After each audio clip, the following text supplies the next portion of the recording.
নরসিংদীর রায়পুরা উপজেলায় প্রতিদ্বন্দ্বী প্রার্থীর সমর্থকদের হামলায় ভাইস চেয়ারম্যান প্রার্থী সুমন মিয়া নিহত হয়েছেন। বিস্তারিত জানাতে নরসিংদী সদর হাসপাতাল থেকে যুক্ত হচ্ছেন আমাদের প্রতিনিধি বেনজির আহমেদ বেনু। বেনজির, ঘটনার বিস্তারিত আপনার কাছ থেকে জানতে চাই, কি হয়েছিল, এখন আহত যারা আছেন তাদের কি অবস্থা?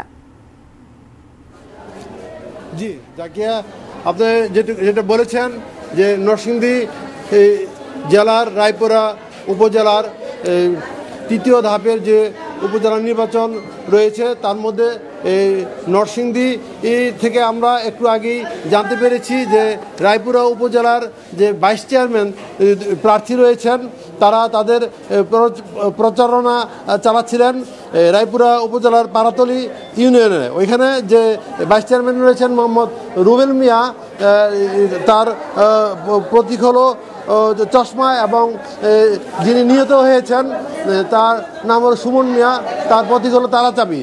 এই মুহূর্তে আমি যেটুকু জেনেছি রায়পুরা এলাকাবাসী এবং নরসিংদীর আইনশৃঙ্খলা বাহিনী থেকে আমরা জেনেছি যে দুপুর 12টার সময় রায়পুরা যে পাড়াতলী ইউনিয়ন রয়েছে দুই পক্ষই ওইখানে নির্বাচনী প্রচারণা চালাচ্ছিলেন।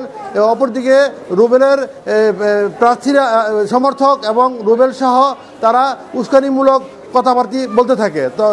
তো সময় সুমন মিয়া ও তার যে কর্মী রয়েছে, কর্মী সমর্থক রয়েছে, তাদেরকে নিয়ে পাশ দিয়ে যাওয়ার সময় অতর্কিতভাবে সুমন মিয়ার উপরে আক্রমণ করার পরে সে গুরুতর আহত হয়ে মাটিতে লুটিয়ে পড়ে এবং তাৎক্ষণিকভাবেই তাকে দুর্গম চরাঞ্চল পাড়াতলী এই এলাকা থেকে নৌকা যুগে তাকে ওই রায়পুরার যে স্বাস্থ্য কমপ্লেক্স রয়েছে ওইখানে নিয়ে আসে। পরবর্তী সময়ে ওইখানে প্রাথমিক অবস্থা ট্রিটমেন্ট করার পরে সে ওই রায়পুরে এসে মারা যায়। তো তার সমর্থক এবং যারা রয়েছেন তা দেখেছেন এলাকাবাসী, তারা বলেছেন যে বিভিন্ন মারধর এবং এলোপাথারি এই আঘাতের কারণেই সে নিহত হয়েছে। এলাকায় এখন থমথমে অবস্থা বিরাজ করছে।